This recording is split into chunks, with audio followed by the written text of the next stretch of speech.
Yep. So, so this is going to be like part one. All right. Part one of the series, Train Up a Child. Now, just to give y'all a brief introduction to it, I searched high and low just to see, you know, if our fellow brews are really focusing in on the youth. Seeing people, they making posts and comments and stuff here and there. Since I've been in the truth, I myself have been guilty of just touching on the child aspect, you know, the nature of teaching them here and there. Let's just go to Deuteronomy 6. Boom. All right, next. Let's talk about this now. Let's talk about, and it's like we leaving the children behind, put them on the back burner. And they are the main focal point. We are to focus on them because that's the generation to come, not the generation that's at hand. When Yahshuah was speaking to the disciples and, you know, the people that were around about, he spoke to them, you know, in a way that they can understand, okay, we are the ones that's corrupt. We call them generation of vipers, right? Notice, every time he told us who to be like, who did he point at? A child, right? So we would be considered the generations or the vipers of this generation. So how do we break that chain? We focus on the youth. Do our part, but we focus on the youth. So like I said, I was, you know, just doing research and I couldn't find a Hebrew nowhere that really locked in on this topic. The Gentiles are speaking about it for 2 or 3 hours. The Christians are speaking about it for 2 or 3 hours. We only speaking about it for 2 seconds. That's the problem. So what we gonna do in this part one series, we gonna show how the Most High gave an example as a father, you know, and mother. Because when I speak about the Most High, we all know that we're speaking about who? The family. The house. So how the Most High gives an example as a father and mother to show us as fathers and mothers on the earthly level how to conduct ourselves and it triggered down. We all familiar with Corinthians 11, right? Most High is over Mashiach. Mashiach is over the man and woman, and the child. You can't take these scriptures lightly. So the Most High shows you all through the book how we are to conduct ourselves on earth, just like how they conduct themselves in the Shamayim, or the heavens above, all right? So, give me one reader, one volunteer. All right, we're gonna start this thing off right. All right, all right, let's go to Romans chapter 3.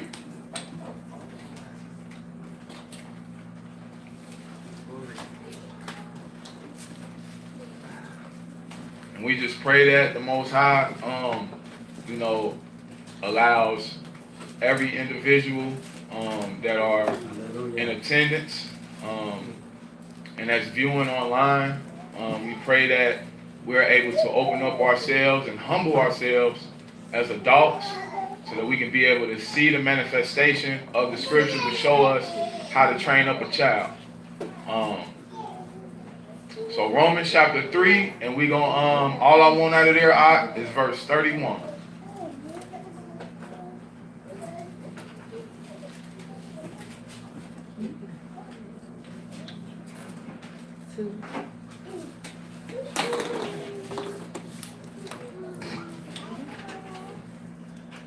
Rabbi say shalom.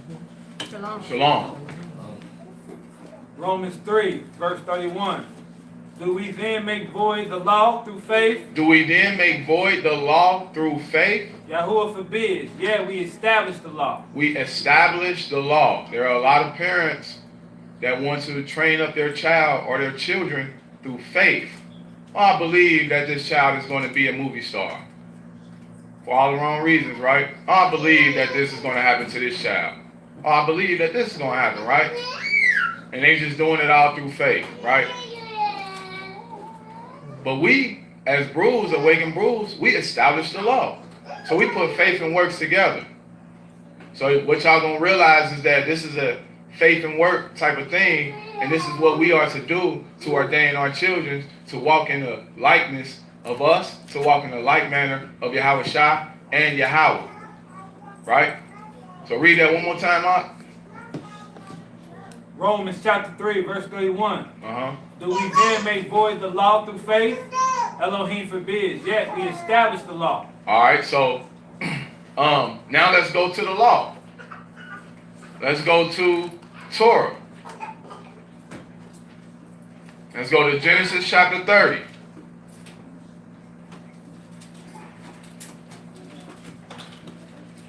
And before we read that, before I go to a particular verse, you're going to see that a lot of this study is going to, keep all this in mind. A lot of this study is going to surface hearing and listening, actions and works, speaking and teaching. And they all are interchangeable. They can go vice versa. So it's more so like this. Let me stand up real quick.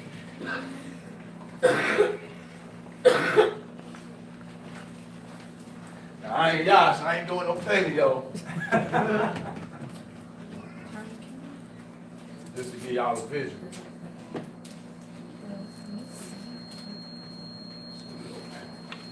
I think that might. Just cut it off. All right, so hearing is very vital. Slash listening. All right.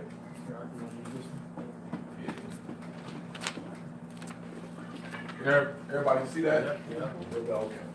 I'll just raise my hand. All right, so keep all this in mind. Hearing and listening.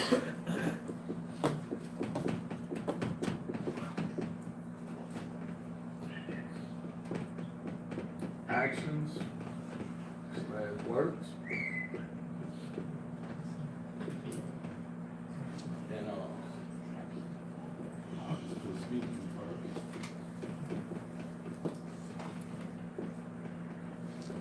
Teaching. And what I'll do is I'll write an arrow that kind of goes from one to another. So what's happening here is what the Most High was showing me was hearing and listening is very vital and very key, involving training of a child. Then action and works. Because in order to do something, you have to do what? You have to listen first, right? Mm-hmm. And then we speak and teach. Because in order to speak and teach something in its proper manner and make it more effective, they're able to see your good works. And they know that you listen. So what we're going to see is, on the earthly scale, it was in such this order. But like I said, you can also interchange it. But this was the revelation that I got and I received. That was more vital and more, acquainted with the study or whatnot. So just keep all that in mind. Just keep all that in mind. All right. So where I say we was Genesis 30. All right. So what we want out of there is verse 1 and 2, and the first one we're dealing with the hearing or listening side. Before we get that, I got a question. Almost forgot. Does the Most High have to hearken to any one of us? No. Does he hearken or listen or hear us? Yes. Mm-hmm. Yes, right? Mm-hmm. Does he hear the unrighteous? Yes. Yes. Does he hear the righteous? You sure? I don't know about the other. All right. Let me ask it this way. Does he hearken to the unrighteous? No. See, because these words are kind of interchangeable, but when you look at the Hebrew word Shema, it consists on hearing, listening, and hearkening, right? So in proper context, we'll see that the Most High does hearken to the righteous. But the unrighteous, he don't hearken to them. Y'all familiar with the scripture in Proverbs, right? He that turns his ear from hearing the law. So, all right, let's get it then. All right, so we're dealing with hearing or listening and hearkening. Give verse 1 and 2 out of Genesis 30, y'all. Genesis 30, verse 1. And when Rachel saw that she bare Jacob no children, Rachel inveigled her sister, and said unto Jacob, Give me children, or else I die. And Jacob's anger was kindled against Rachel, and he said, Am I in Yahweh's stead, who hath withheld thee from the fruit of thy womb? So what was the issue right here dealing with Rachel? Why was Jacob anger kindled against her? Because he was telling her, you don't have the power to give her a child if the Most High don't supersede. Okay. Okay. Anybody else? That's a good answer. Nobody else? All right, so verse 1. And when Rachel saw that she bare no children, Rachel envied her sister. Who was Rachel's sister? She envied and hated her neighbor because of what she couldn't have. Right? And and said unto Jacob, Give me children. So she's demanding it from her husband.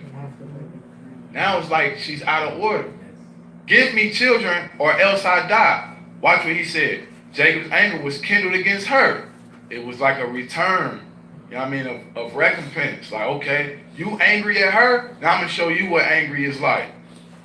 And he said, Am I in Elohim's stead, who has withheld from the fruit of the womb? So the Most High is the one who withheld the fruit of her womb from coming about because she had so much anger. If we go back a chapter, you see that Leah had these children. She was giving forth fruit abundantly, right? That would make the sister angry. What? I ain't having no children. Ain't that the one that he really desired? Right?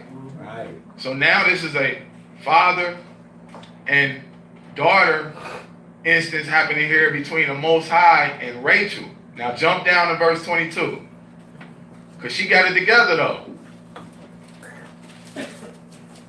And the Most High did not hearken unto her until she got it together. So when you read in between, you'll see that it started to ease on her a little bit. And okay, now I got to get it together. So we have verse 22 now. Go ahead. And Elohim remembered Rachel, and Elohim hearkened to her and opened her womb. He did what? Hearkened to her and opened her womb. He remembered her and then hearkened. Because it was something that she had to do as a child first. Verse 23.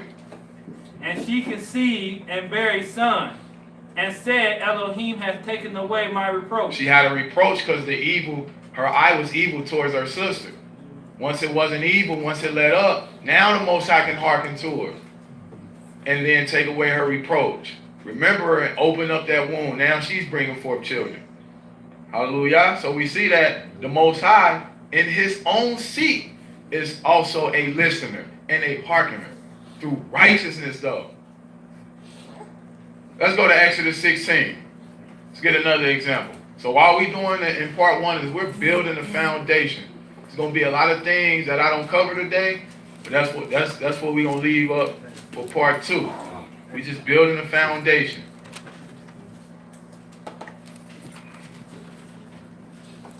Exodus 16, you can pick it up at verse 2. I'm going to read verse 2 and 3. Exodus chapter 16, verse 2. And the whole congregation of the children of Israel murmured against Moshe and against Aharon in the wilderness. They murmuring in the wilderness. They crying. They tweaking out. Complaining. See, these are things that I deal with on a day-to-day basis at the daycare. I want snack. I want that. I want this my cot. This my cover. Every day is something, right? Go ahead, verse 3. Verse 3. And the children of Israel said unto them, what to Elohim we have to die by the hand of the Lord, by the hand of Yahweh in the land of Egypt. And when he sat by the flesh pots, and when we did eat the bread to the full. For ye have brought us forth into this wilderness to kill this whole assembly with hunger. Fathers, mothers, how would you feel if you overheard your children making you responsible for a situation they was in? Man, if it wasn't for you, I wouldn't have got, this car wouldn't have broke down. Man, I feel like my dad, man, really put me in this situation, like, because if it wasn't for him or me doing this on his behalf, I wouldn't be in this situation. And they just innocent at this time, and they, how would you feel? As a parent, would you feel bad? Like, you know what, I didn't get the car checked out, or X, Y, and Z, or, maybe I did, right? How would you feel? I mean, it depends on that child. You know what I'm saying? That's why I said your child is innocent. Your child is a law keeper. Your child is, really understanding your ways, and then they just get put in this situation, and they kind of return it back to you as if, I'm putting it back in your hands, like, you know what I mean? Then you take us out of Egypt. So why are we starving? You know what I mean? So I'm kind of putting it back in your hands now. I don't know where to go from here. I just know that you took us out of Egypt through your command. And the type of way you should approach your parents, though, or... Yeah, that's why I said if they're innocent, like, they're not saying it like strifeful, like, man, you... But they just more so like, man, like, where do I go now? Like, what is it now? Yeah, like, how would you feel as a parent? Would you be like, or would you be like, you know what? I got you. Right. Yeah, give them direction. Right. So let's jump down to verse 11. Verse 11. And Yahweh spake unto Moshe, saying, I have heard the murmurings of the children of Israel. He did what? I have heard the murmurings of the children of Israel. I heard my child say that this car that they was placed in from me was kind of my responsibility. You know what I mean? And they would want me to do something about it because they had no intention of getting this car.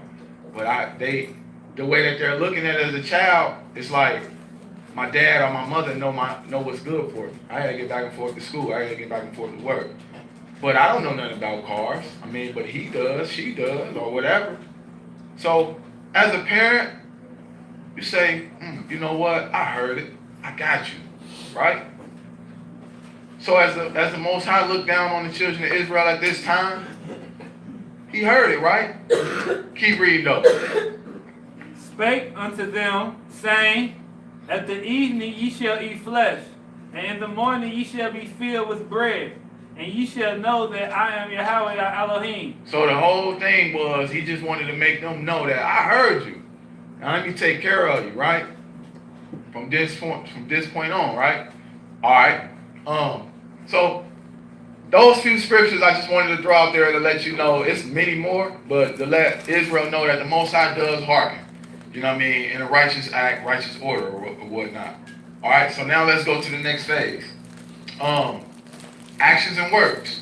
Does the Most High put in action and work, or does he just sit on his throne and talk? He just sit on his throne and say, children of Israel, do this, do that, do it, just do it. Gone. Or do he put in his own works? It's rhetorical. Let's go to Exodus. Let's stay in Exodus 16 and jump down to verse 13. We're going to read verse 13 through 16. So we hearing him, we seeing that the fact that he's hearing it and he's saying it. Now let's see what he's going to do about it through his actions. Verse 13. Exodus chapter 16, verse 13. And it came to pass that at the evening the quails came up and covered the camp. And in the morning the dew lay around about the host. And when the dew that had laid was gone up, behold, upon the face of the wilderness there lay a small round thing, as small as the hour frost on the ground. And then the children of Israel saw it, and they said one to another, it is manna. for they wist not where it was. And Moshe said unto them, This is the bread which Yahweh hath given unto you to eat. This is the thing that the Yahweh hath commanded. Gather it, every man according to his eating, and a measure for every man according to his number of persons. Take ye every man for them which are in his tent. So right here we see that the Most High heard it, he spoke it, and then he did it. Right?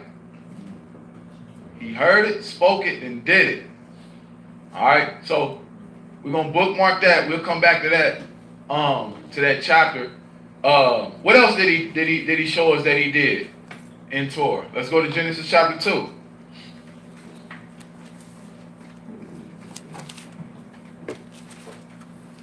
Told him, like, okay, I hear the murmurs. I'm going to rain bread down. I'm going to give y'all the quails. And then he did it. But a lot of times, us as parents, we'll say we're going to do something. We don't stick to our word. We don't do it. And a righteous child actually, deserves it. Such as, I ain't talking about, like, finances and stuff like that. I'm talking about just praying with your child. Hey, we're going to pray tonight. But then you don't do it. You got too caught up in your stuff. And your child was really looking forward to you praying for him that night. I'm praying with him. But we humans, we forgetful. Genesis chapter 2, we want verse 1 through 3. Genesis chapter 2, verse 1. Thus the heavens and the earth were finished, and all the host of them. And on the seventh day Elohim ended his work which he hath made. He ended his what? Work which he had made. Go ahead. And he rested on the seventh day from all his works which he had made. He rested on the seventh day. So he was putting that work in, and then he rested. And what he do in verse 3? And Elohim blessed the seventh day and sanctified it, because that in it he had rested from all the works which Elohim created and made. He ceased from all his work. So if this is the Most High doing this, why is people still making excuses about the Shabbat? Are you more than the Creator? When he just showed you, he can do it. Alright? Alright, so keep them two things in mind about what he did with the bread and what he did on Shabbat. Let's go back to Exodus 16.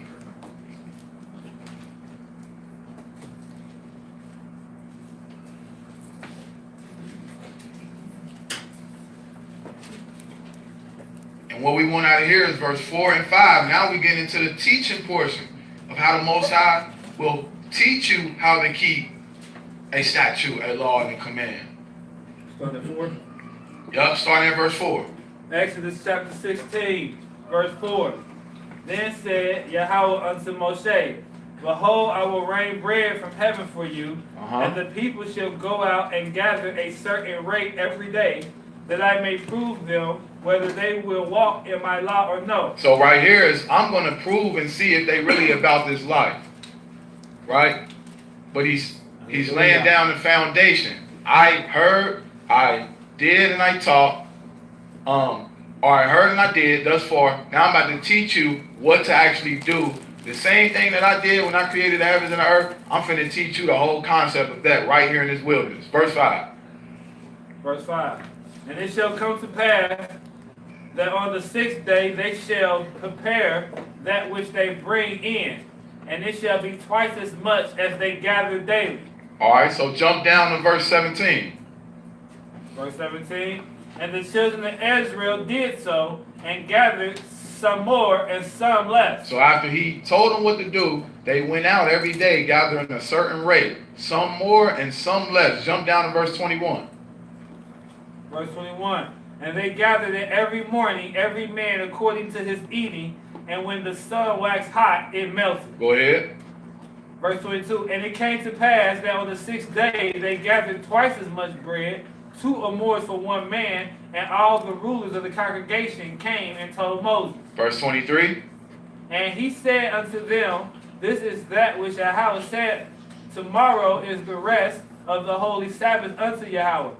Bake that which ye will bake today, and see it that ye will see it.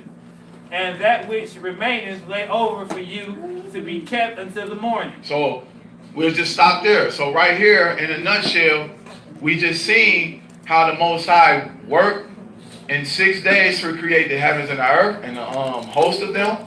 And we seen how he rested on the 7th day. Now in the wilderness, this was like the first instance that we had as a nation where we kept the Shabbat on the 7th day after working 6 days, getting the flakes, gathering the flakes each and every day according to our eating, right?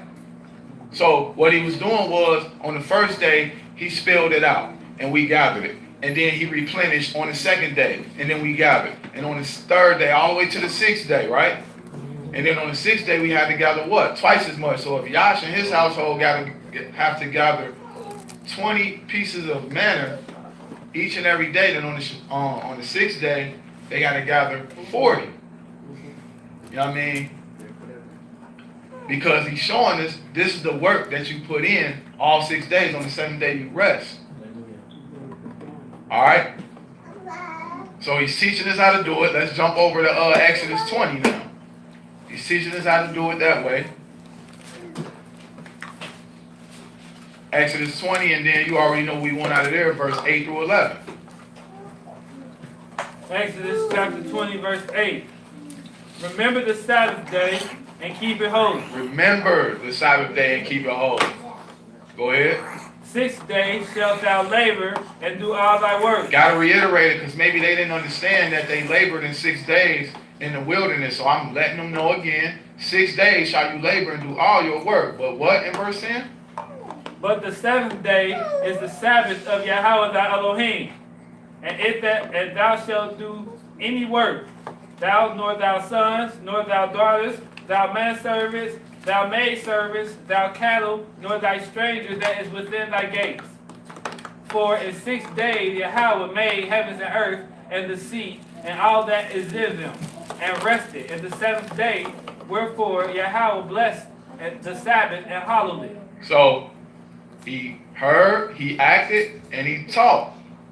He listened, he put the work in, and he spoke it. So if the Most High can do all these things, what does that say for the children of Israel, who are also fathers and mothers, sons and daughters, aunts and uncles? If you don't have a child, I mean, there's a child out there that still needs your guidance.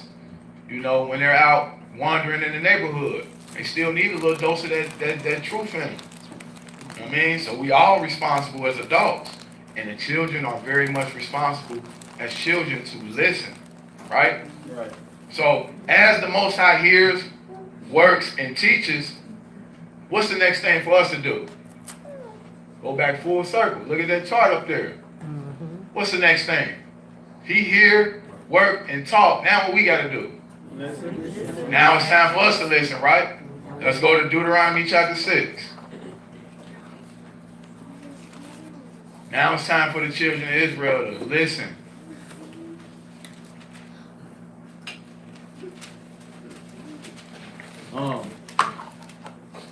What we want out of here is verse 1 through 4. Deuteronomy chapter 6, verse 1 through 4. Deuteronomy chapter 6, verse 1. Now these are the commandments, the statutes, and the judgments which the Yahweh your Elohim commanded to teach you. He commanded to teach you. Go ahead. That ye might do them in the land whither ye go to possess it. That thou mightest fear Yahweh thy Elohim, and to keep all his statutes and commandments which I command thee, thou and thy son and thy son's sons, all the days of thy life, and that thou may days be prolonged. Hear therefore, O Israel, and observe to do it, that it may be well with thee, and that ye may increase mightily, as Yahweh Elohim of thy fathers hath promised thee, in the land that floweth with milk and honey. Hear, O Israel, the Elohim, the Yahweh thy Elohim is unified. Right, so this whole thing he's telling us, I'm teaching you these things that you might do them whether you go to the land to possess it.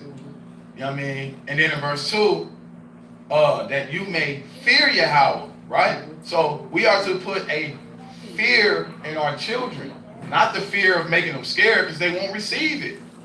What happened when he went up on the mount? They was fearful to hear that voice, wasn't they? They didn't want to receive it. Moses. So the Most High got to use the mediator now and give it to him, not soft, but in a more calmer way, a more acceptable way, right? So when we speak it to our children, we can't be, hey, you know, you better do. They not going to receive it. I'm first-hand witness of it. Sit on that cot, boy. No. Dang, I can't get to him that way. Shoot. I'm going to call your daddy. Call my daddy. Dang, you know what? I don't know what to do to this child now. But guess what? Guess who ignited it? Me. Yeah. Because how I came at him. Now I got to hit a restart button. And it's sometimes hard because they already got the notation that you're this mean person or mean individual. Do you want your children to look at you that way? Should we look at y'all that way? So the fear he's speaking about is what? Respect. All right? Shouldn't be flinching when you go past your pit. Oh yeah, I can tell he can be in this child. All the time. That child ain't listening to nothing. That child gonna wander off at 15. They can't wait to get out the house. All right? But it should be respect. So what was that? Verse 2? So he's saying, fear Yahweh, keep all his commandments, which I command thee, you and your son and your son's sons. And it don't just stop there. This goes for, like, this is generation after generation after generation. Like, this is just a paraphrase. So, verse 3, hear therefore, O Israel, Shema, O Israel, and observe to do it, that it may be well with thee, and that ye may increase mightily. I'm going to just jump down to verse 4. Hear, O Israel, Yahuwah, our Elohim, is one Yahweh. So us as parents, those that are married, let your children know that you and your wife are on the same page. You ain't about to go, look, hey, Shia, you're not going to go to your mom and be able to not come to Shabbat because you want to go to a dance class or something. Nah, we united. We already on top of that. That's why he finished it off with, hear, O Israel, Yahweh, your Elohim, is united. Hallelujah. We united. You're not getting off the rip. You go to her, same thing. You come to me, same thing. Go ahead. That's what I wanted to say. Don't come to me and say, can I do this? And I say no, and then go to you and say, can I do this? Which mom say, dang. Right. So, it's over, right? That's it. So us as the children of Israel, we have to hear these things. Now let's jump over to Matthew 18. So as a parent, we have to listen. As a child, we have to listen. But sometimes as parents, we get so high-minded that we don't know how to relive those childlike ways. Go ahead. Especially telling us, one, reiterate, you gotta let them know what that is. Oh, that one? They don't. Some people don't know. Okay. About why he's saying it. Okay. All right. So he wanted me to reiterate verse 4 in Deuteronomy 6. Hear, O Israel, Yahweh our Elohim is one. Yahweh. When you go into that word one, it's the Hebrew word achad, and it means united. So it's unity.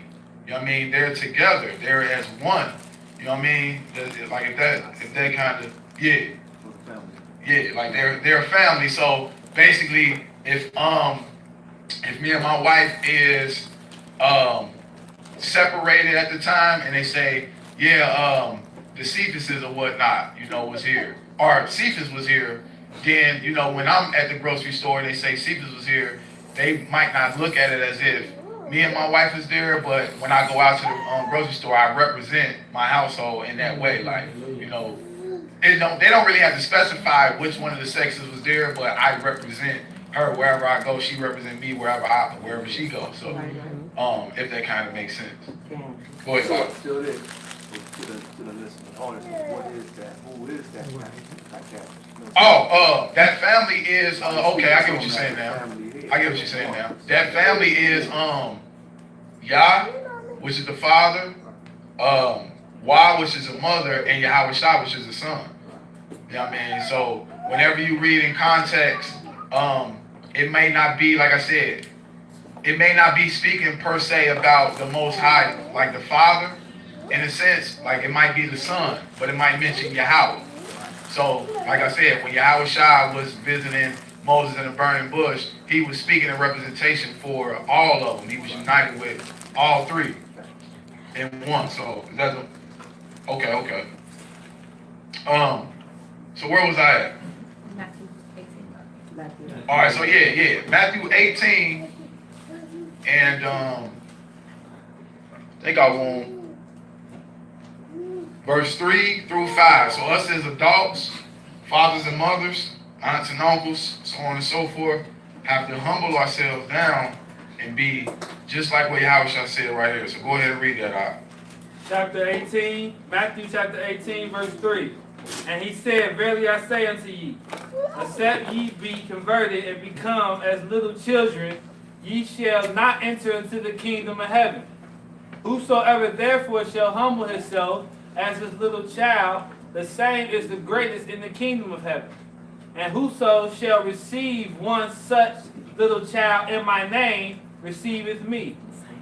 So he's telling us, or he told his disciples, which actually defers to us as well. He's telling them to be humble as a child is.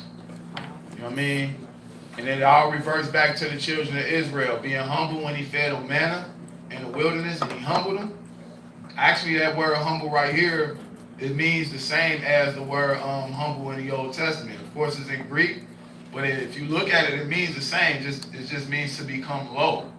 So what he's saying is just humble yourself as a child, because sometimes as adults, we just can't bow down to the fact that our child is saying something to us, or another adult younger than us is saying something to us. We just got to be humble on all aspects of the board. And that's what Yahweh Shai is saying. So we have to give an ear to these things, right? As adults. Now let's look at the children aspect. Let's go to Proverbs 28:7. So Yahweh says, Yahweh the head says to hear, O Israel, Hamashiach, who's enclosed in Yahweh, who's the head of the man. He told us to be like children so that we can enter the kingdom. And let's see what Proverbs 28:7 says. Proverbs 28, verse 7. Whoso keepeth the law is a wise son. Whoso do what? Whoso keepeth the law is a wise son. Whoso keepeth the law is a wise son. Go ahead. But he that is a companion of riotous men shameth his father. So, if you keep the laws of Yahweh, you're a wise son. If you keep the righteous words and ordinances of your parents in righteousness, you're a wise son. How many times we've heard an incident, or daughter, covers both. How many times we've heard of an incident where a parent lost a child because the child didn't want to listen? I told him to stay away from that block. I told him to stay away from that girl. I told him this. They just didn't want to listen. You know what I mean? Because they was a companion with fools. So we see Yahweh is saying here, Mashiach is giving the breakdown on being like a child, so we have to listen to that. And then Proverbs is telling you as a child to obey the law, to be considered a wise son. And that's all involved in hearing. Now, let's go to the action. Let's go to an example where somebody gave action on this whole manner. Let's go to Genesis 17.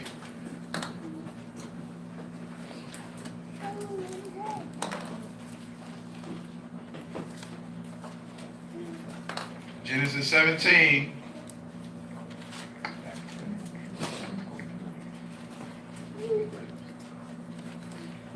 And what we want out of Genesis 17 is verse 1 and 2. Genesis chapter 17, verse 1.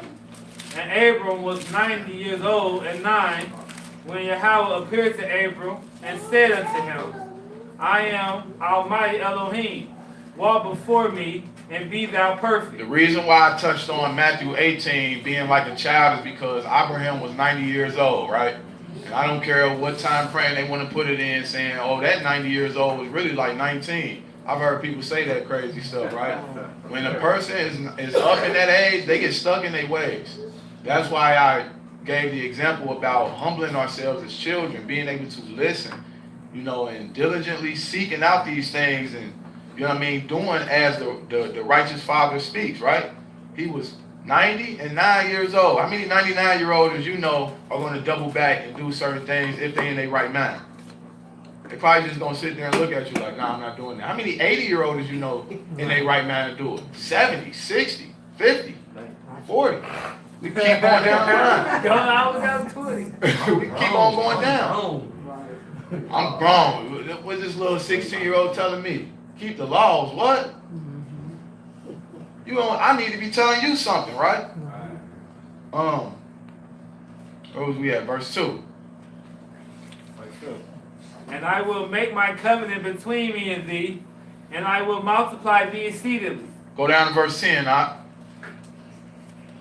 This is my covenant which ye shall keep between me and you and thy seed after thee.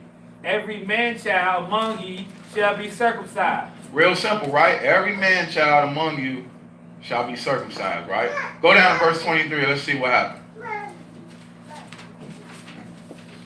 Genesis 17:23. And Abraham took Ishmael his son, and all that were born in his house, and all that were brought with his money, every male among the men of Abraham's house, and circumcised the flesh of their foreskin in the selfsame day, as Elohim has said unto him. So if you read between the verses that I threw out there, verse 10 and verse 23, Yahweh was still giving him a command. He told him exactly what you see here in 23. He said, every man that is in your house, every man that is brought with money, you are to circumcise them as well, right? And that's exactly what Abraham did at 99 years old.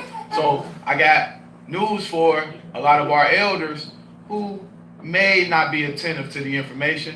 Just take a look at Abraham's account and put yourself in Abraham's shoes and tell yourself, look yourself in the mirror and say, can I be like my forefather, Abraham, and do these things in the old age that I am right now, or an elderly age, or a well-seasoned age? You know, they don't like that word. So a well-seasoned age, can I do these things that Abraham did when he was 99 years old? Right? Absolutely you can. Just turn your heart to the law and do these things according to the law, according to the commandment. So Abraham did it at 99. Read verse 24, all right? And Abraham was 90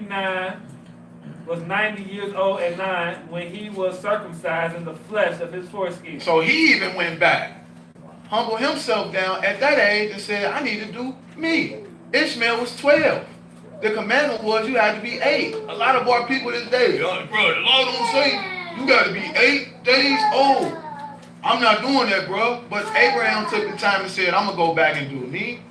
I'm going to go back and do Ishmael as well. Because there was time missed. And still trying to fulfill the law as it is written. That's crazy, right? Actions, man, they speak louder than words. But the words speak even louder when your actions is betwixt it. Right? Now let's go to Genesis 21. And let's see if he obeyed the law literally. The literal command as far as the 8-day thing. All we want is verse 4. Genesis chapter 21, verse 4. And Abraham circumcised his son Isaac, being 8 days old, as Elohim has commanded him. He did exactly what Yah told him. Even if a person wanted to throw salt on Abraham and say, he did it at 99. He said 8 days, or whatever they want to do, because we got a lot of scoffers out here. We got to watch them. He did exactly what Yah told him. And they can't show you nowhere in the law where Yah was wrathful of him doing himself and Isaac at 12. He just did exactly what the law told him. And in the integrity of his heart, he did himself and Isaac. Or Ishmael. You know what I mean? But the law actually said the ones that's in your household. So Ishmael was, valid. But what about Abraham? It was all valid, right? So we see all of that, right? Let's get another account about the dealing with the actions with the parents and the child. Let's go to Genesis 28.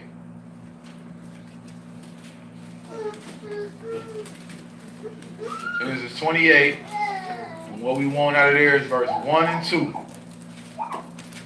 So Jacob was a father, but at the same time he was a child, and he still had to obey certain things. Never stops. Genesis chapter 28, verse 1.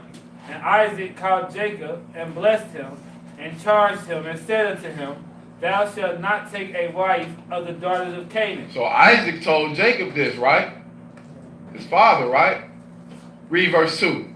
Arise, go to Pedarium, to the house of Bethuel, thy mother's father, and take thee a wife from thence of the daughter of Laban's, thy mother's brother. Read verse 7. What did he do in verse 7?